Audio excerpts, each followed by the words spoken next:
If we want to get to the gold heart of Hal Ashby's 1971 film Harold and Maude, we must first strip away all the formalities and adornments of the institution of marriage. So bear with me as I burn the marriage license and spit on the wedding dress.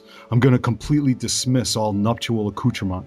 The cackling bridal party, the choking tuxedos, the flower centerpieces, all in the garbage. Banished are the awful DJs and the limousines and virginal vows. Gone are the cake and the envelope box and the garish, overpriced reception halls.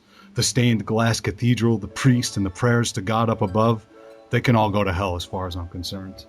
What I am concerned with here is the truth behind why we marry one another. That essential instinct found in the people of all cultures, that impulse of self-sacrifice that's stitched into our human marrow.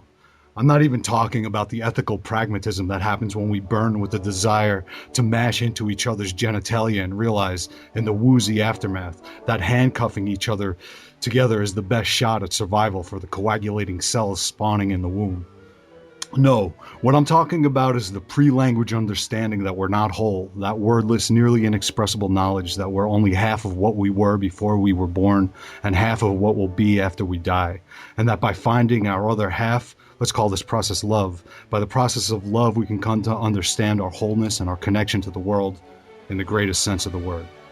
Okay, it's hard to talk about all this stuff without sounding new agey, because what happens with this sort of love and marriage union is something that happens mostly beyond talk, beyond expression, and so mostly it sounds like bullshit when put into words. But look here, there's a hard truth in it just the same. At its penultimate level, the world is divided into twos. Everywhere you look, light and dark, good and evil, yes and no, inside, outside. These are our species' primary colors, this palette of opposites, and they draw the contours of our reality.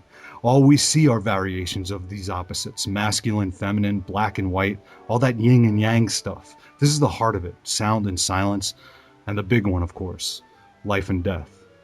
Ah yes, life and death, those two sides of the same coin we flip every time we steal a breath from this world only to breathe one back out into it. And it's with life and death that we come to Ashby's beautiful film.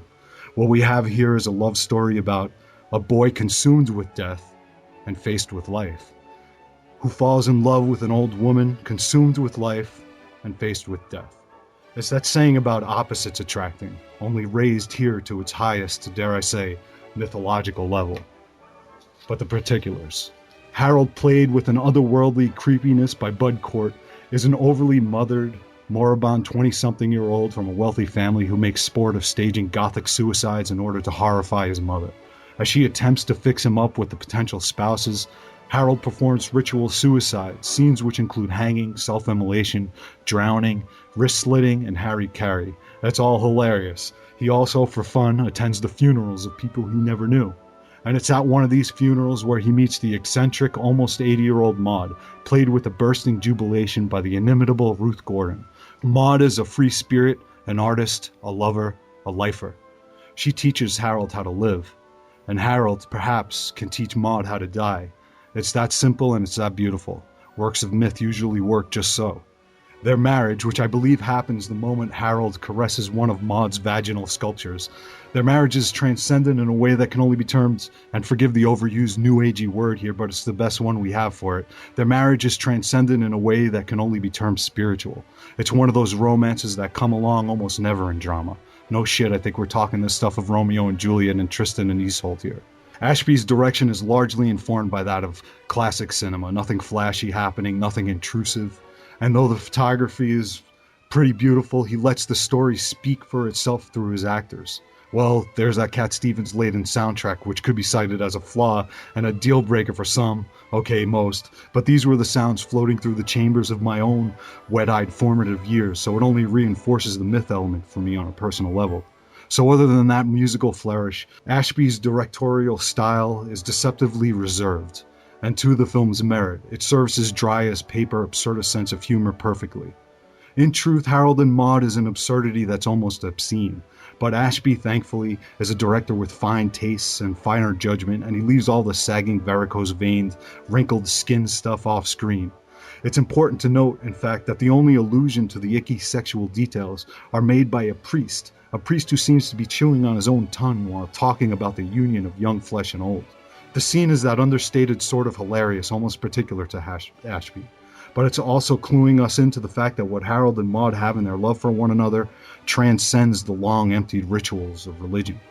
And here we are back at the beginning: sacrifice, marriage, and transcendence. What Ashby shows us with Harold and Maude's marriage is, by contrast, what we've somehow forgotten about these things.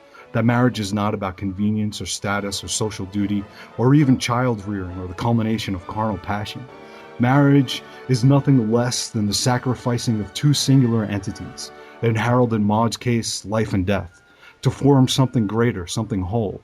Through transference of our individual selves in that formation of the union, by placing our trust in another, we transcend our individual selves and become something greater, a component of a unity. And this act, this expression, is impossible to come to on our own. So with Maude, Harold can live. With Harold, Maude can die.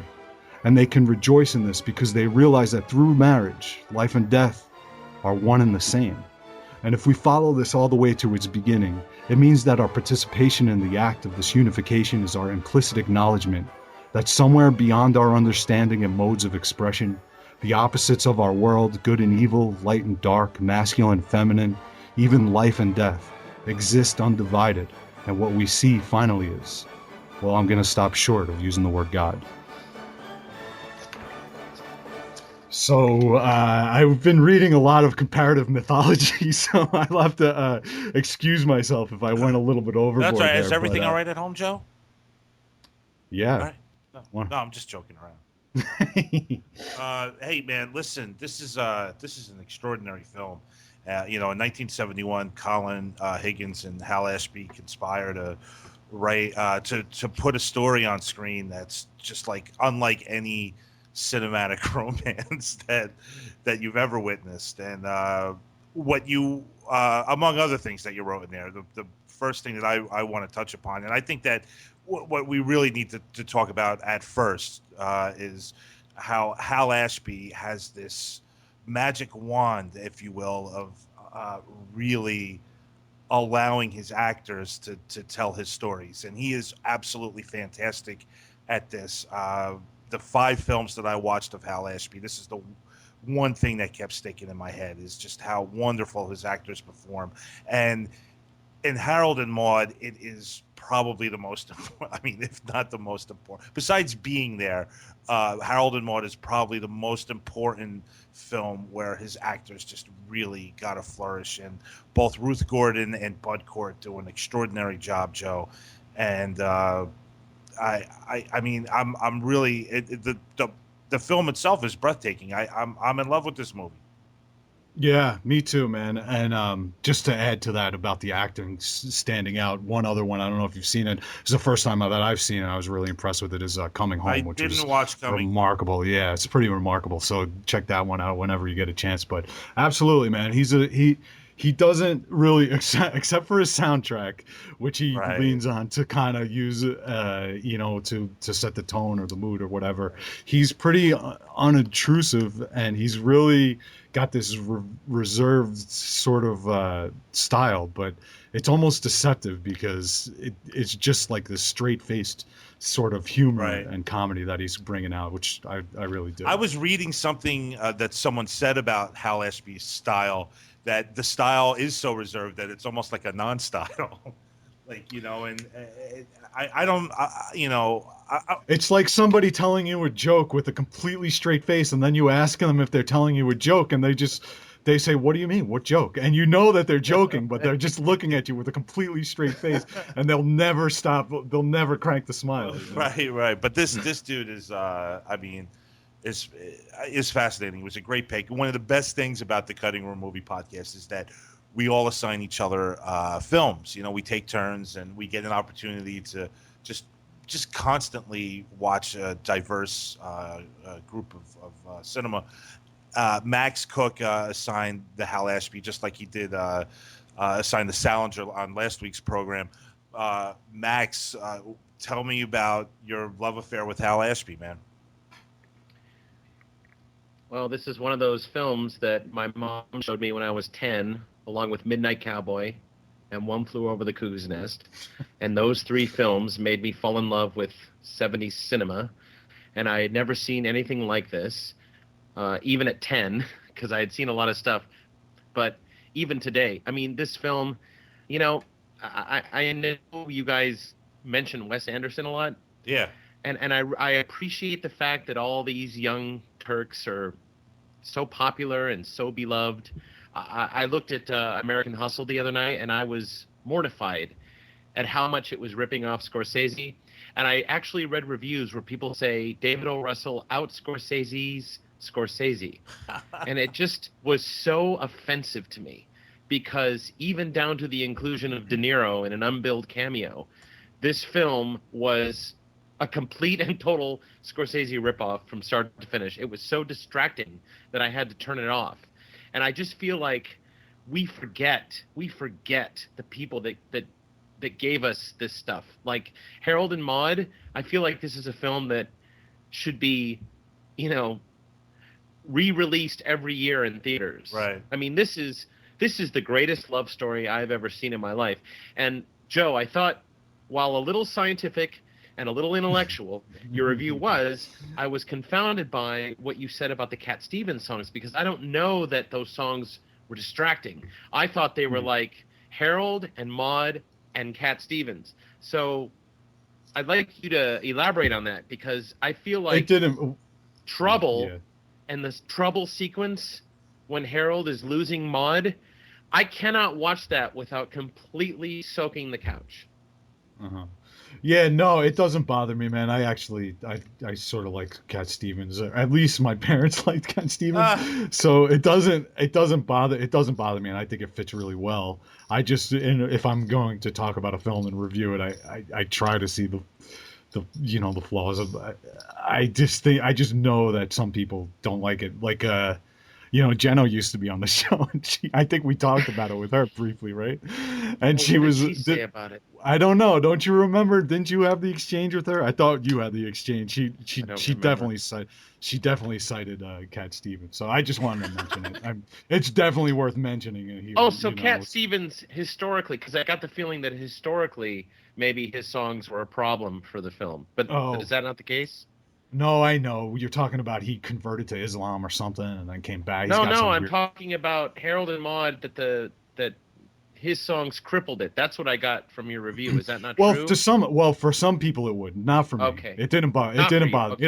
It actually really worked. But I'm sure. It did for Jenna, So right. I mean, I'm sure that for some people that's like enough to drive them mad, Well, being born into darkness and death certainly helped my love of this film. And staging suicides, while that's not something I would ever do, I certainly appreciated the fact that Harold took it to an art form, because he was so bored and so trying desperately to reach his mother. I mean, all the performances in this film, you talk about cinema of the grotesque. I mean, these characters are so hilariously awful. I mean, the ones outside of Harold and Maude. So the whole time you're just rooting. Let me ask you guys something, and we always do this, and we never get to everyone, but have you guys ever fucked a woman like 20 years your senior? Even 20 years, I'm saying. I haven't, no. What about you, Pace? Not that I'm aware of. No, I haven't. Billy? My record is 16 years older than me. Well, that's close. Oh, great. Nice. See, so there's your subject, Max. I appreciate it, Billy. Yeah. Wow. Was she any different than a young woman, or was she more exciting or alluring? I always liked older gals. Oh, man. I you know what? I was like, I could not be really bothered with like teen young games, like the dating shit and trying to impress girls and all this bullshit. Like, I like to read and I like to converse, and I didn't really feel like I had to impress a girl with much more than that. I didn't have to play macho and all that shit. So older women were good to me, in my early 20s. They, it was like they were cool. They, they're attractive, they're confident, they're over the young 20s bullshit, and they liked me just because it was like it could just be fun. There was no bullshit involved. So Billy, you were in your early 20s. She was in her late 30s. Yeah. Oh wow. And then I had a girlfriend later on who was also about 15 years older than I was. Oh wow. He's he's 2 times Max. Yeah. Yeah, it's Jeez. great. Now listen, Ruthie Gordon. I mean, she's this little cutie. I thought and she was hot in this movie. I know that's kind of weird, Yeah. but I thought she was There's a cuteness kind of there. sexy, you know? Yeah. Well, I mean, is it fair to say that you are so in love with her zest and her zeal and her love of life and her love of hanging out at funerals? She inspired me to. I used to go to funerals of people I didn't know. I did that for a while. I had 2 phases of that. One was in my late teens when I finally got my driver's license and I could actually drive to Forest Lawn Memorial Park. But the second time was in my late 20s when I could drive to Forest Lawn. And I would peripherally, I was actually just there the other day, and I was so hoping to happen upon a funeral because I find such comfort in mourning. I don't know what it is. And I'm respectful and I'm not intrusive, but I'm just sort of in the background. A lot of people would think that's really creepy or unsettling, but, you know, when you're born into it, it's like it's so familiar and comforting and warm. What do you think? Wow. What are you thinking about when you're standing at a funeral like that? Like, what are you thinking? I'm thinking He's that probably checking out the chicks, dude. yeah, that too.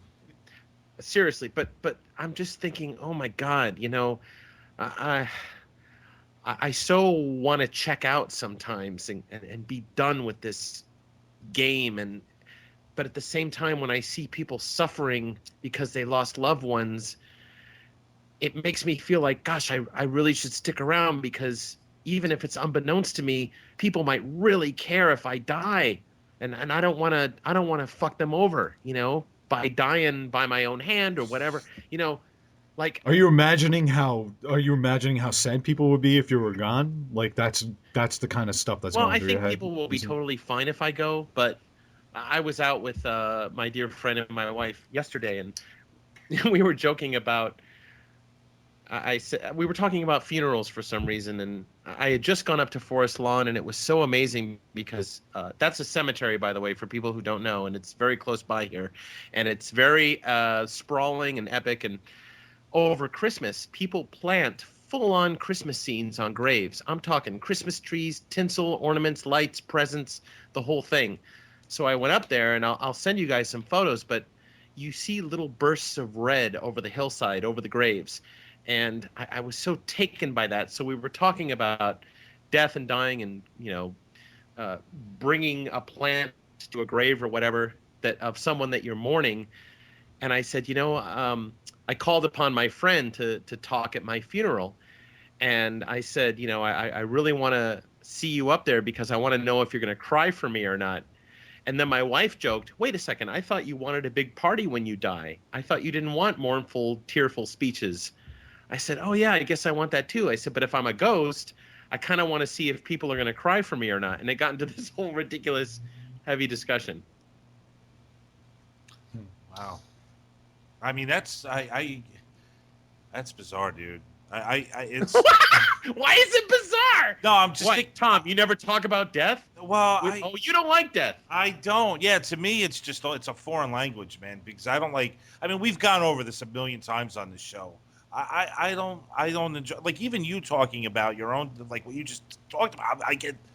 I don't like to hear it. Like I just want to tune it out. Like I don't want to admit to it. But Tom, it's a I mean, if you watch Time of Death on Showtime, you watch 6 episodes of people who have allowed cameras into their homes with their families who Oh, are thank losing. you. And but Tom, it's life affirming. It was And worse that's enough watching that How to Die in Oregon movie that one time. God. Right. But that's what Maude's not only feeding into Harold's thing, but I think in many ways she's saving him.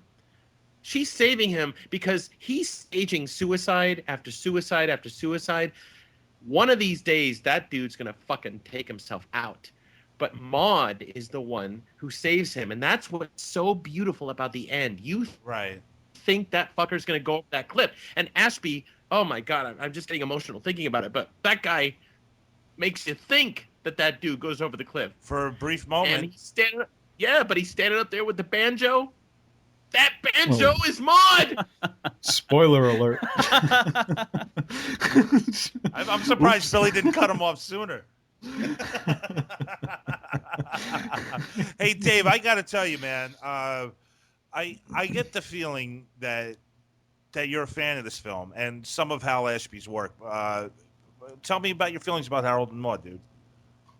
So Henry Rollins introduced me to Harold and Maude.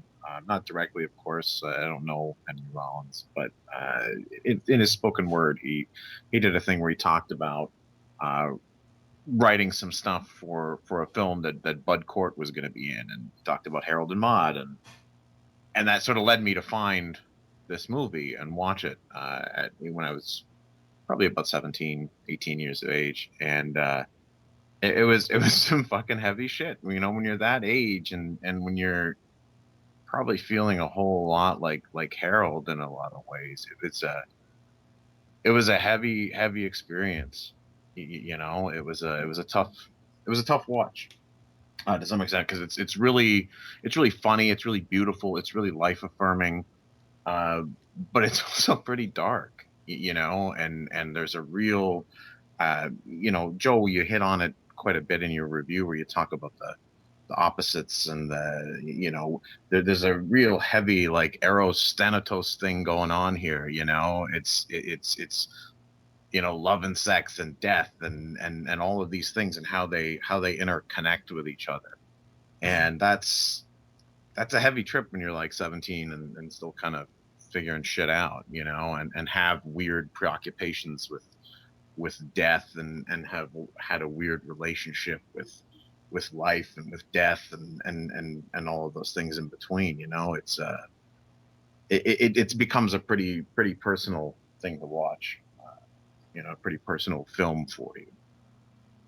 I have it on video disc, oddly enough. Oh, wow. Yeah. Like not video, like not laser disc, like video disc, the one that actually had like the needle.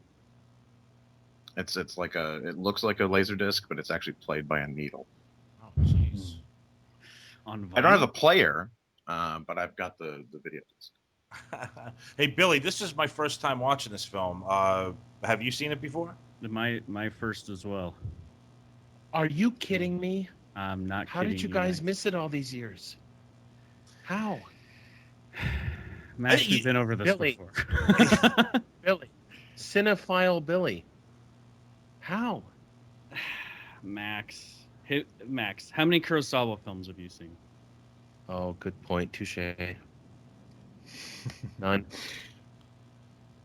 You know? Well, Billy, How many talking... F.W. Murnau films have you seen? Jeez. Oh, Nosferatu. How many Fritz Lang films have you seen?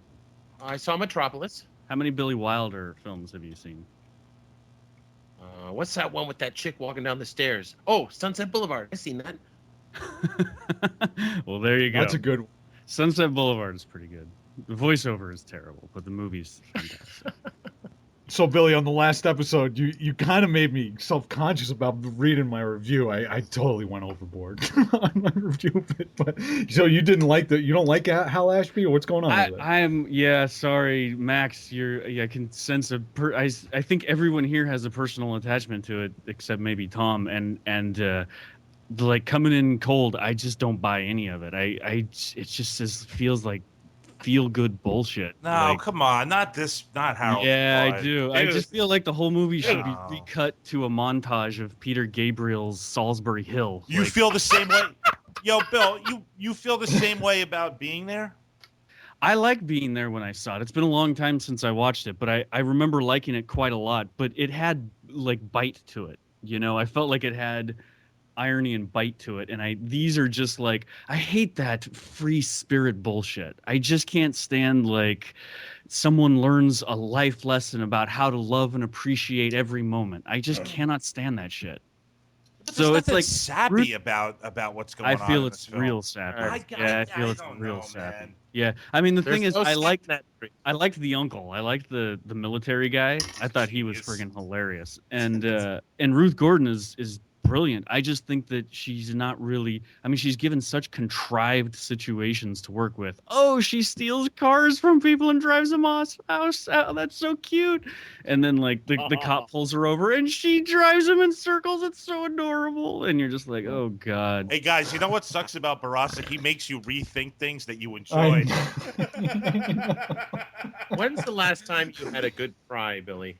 Do you cry? Are you a crying person? 12 Years a Slave. You cried watching? Right. No. I didn't cry watching that. I mean, yeah, I get, if I have enough to drink, I suppose I get a little weepy, but Oh, boy. no, I mean, I'm very emotional, but like the things that move me are never this feel good stuff, or like anytime someone learns how to appreciate life in a movie, I want to run for the door. Like it just drives me crazy. So I mean, I did like the. Yeah, but I think oppositely though that they were, there's a, dually, there's an appreciation for death and life in this film. No. When I hear Cat Stevens, that's when I reach for my revolver. Yeah. I mean, I don't. In what way? They go to funerals. He stages fake suicides, and you never see her. You never see her gagging and vomiting as she dies. Racked by whatever poison that she takes. He could have. It never actually confronts death. It could have been suggested that he. It's a cutesy hippie banjo playing version of death. Like look, it's a montage of flowers in a field. But it's death, Billy. Oh wait! The giant landscape portrait of all those flowers in the field jump cuts to those same white dots on the screen, but they're gravestones. How poetic! It's like the circle of life. I love this show. I love this. man! Now you're hurling acid in my Jesus, face. So this is great. Jesus. There's a balance, Billy. It's very nice. Someone has to be the voice of dissent on this episode while you all gather around and lube up Hal Ashby's dead cock for a nice long stroking. I'm sorry. I can't join in. It's so bizarre because I've heard people talk about this film, and when they do, they're usually people that I know that are kind of like dark and a little bit disturbed characters, and they really enjoy this film. And I would never think that it was because of the reasons that you're suggesting, Billy, that it's a feel good. Well, and that's like I've heard so many people like the, Henry Rollins types and, just like subculture people have always, commented on it. And I get the feeling that like midnight movie people, like at the right time and place, it must have hit certain people a certain way, and it's like this, going back to the Salinger thing. When I read Catcher in the Rye, I had not read that until last year, right? I read it about 6 months ago for the first time, right? I thought it was brilliant. I thought it really was a masterpiece of fiction, right? And so it's like all the buildup and everything, I try to go in with zero expectation and I read it for what it is, and it turns out to be a really good book. Same thing with this. All these people have said for years people I respect have said what a great movie this is, and I go in and it just doesn't, like, I can't help my reaction to it. I just did not feel moved by it at all, But like you're saying, like you don't like the touchy-feely, like feel-good type of stuff, but you have to acknowledge that it's not the same type of touchy-feely, good feel-good type of stuff as the general. I think type it is. Of film. I think that's what drives me crazy. Is it reminds me exactly of all that shit, only it's pretending to be more than that. Boy. See, I don't.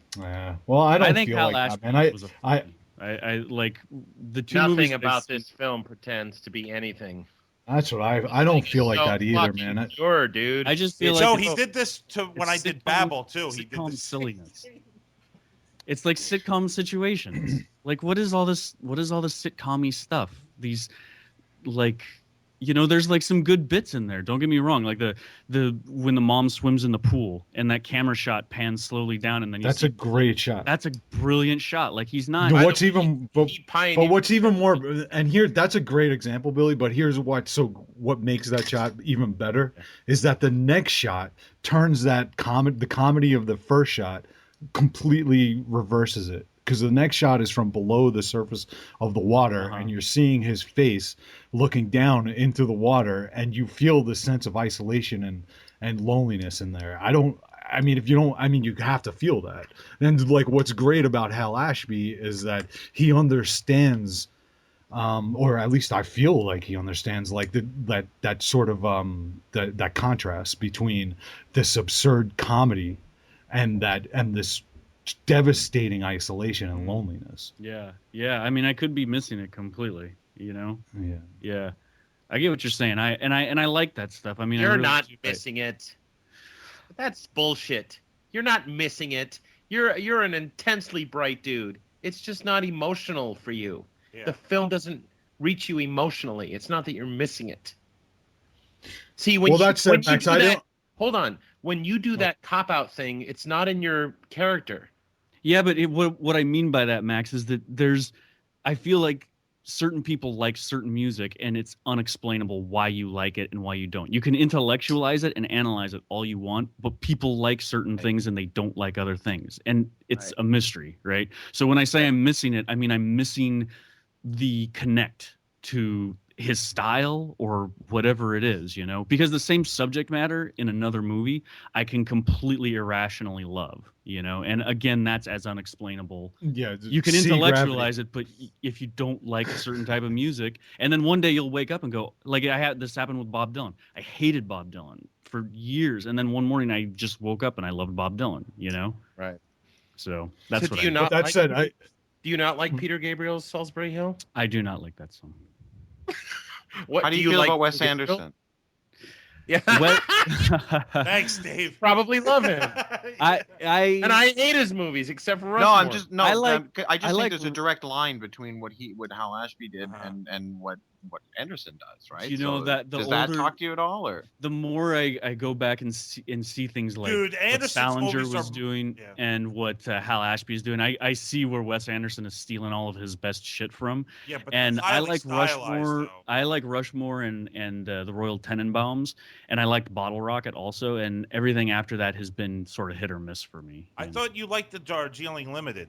I did, but that's one of those sort of irrational things. It reminded me of me and my brothers and our relationship to our mom, So it's like that's a totally unfair personal, I'm going to be slightly biased toward that cuz it hits me the way some of these things hit you, so? Do you think maybe like you're just not into the magical realism that Wes Anderson is into, and that to a lesser degree Hal Ashby is into? I could not answer that. I don't know. Yeah, but I think magical realism is two of the most beautiful words I've ever heard to describe Ashby films. Yeah, I mean, Well, that is what they are. That is what they are. Absolutely. It is magic. It is magic. you guys I mean, Max, when did you become conscious of Hal Ashby as a filmmaker outside of the context of just Harold and Maude? I guess it was The Last Detail, which I didn't see until I was 18 or 19. Mm. And I thought it was magical.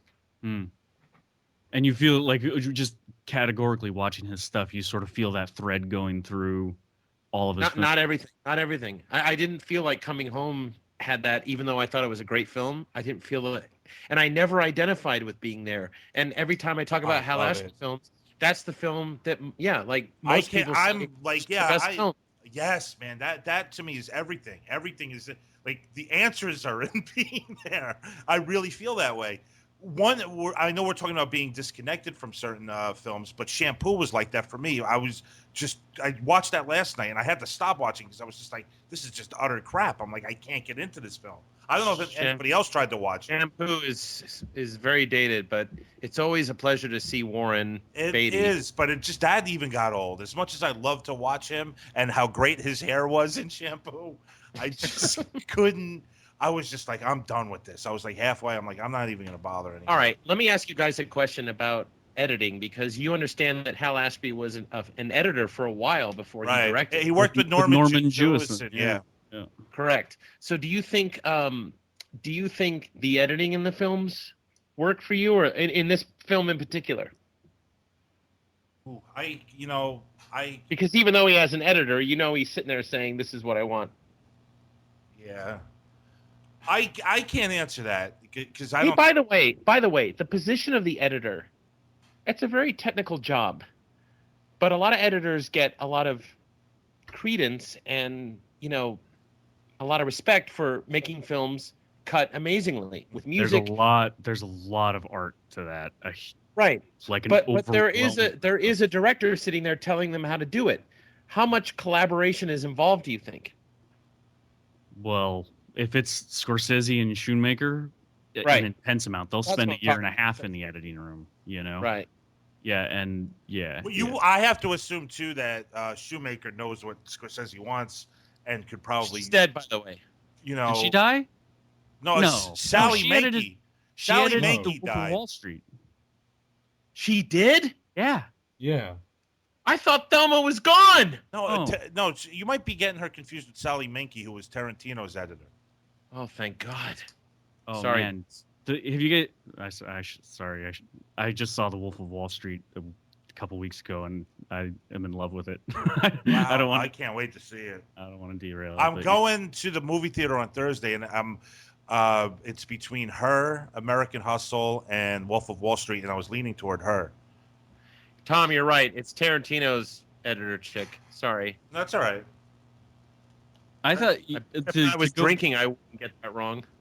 Max, to go back to your question, I didn't pay too much attention to the editing in Harold and Maude. I noticed it more in the last detail, and it's pretty extraordinary. He does some kind of avant-garde stuff with like it's really interesting. He definitely says a lot through his editing. I felt in the last detail anyway. So he won an Oscar. Didn't he win an Oscar for editing in the heat of the night? Was it Hal Ashby? I'm pretty sure he did. I mean, just as a side note. But hey, listen, guys, we're going to continue to talk about Hal Ashby. We have so much more to talk about. So why don't we just go into the second half of the show? We'll have Dave Pace introduce the last detail, and we'll continue our awesome Hal Ashby discussion. Dave, take it away, dude.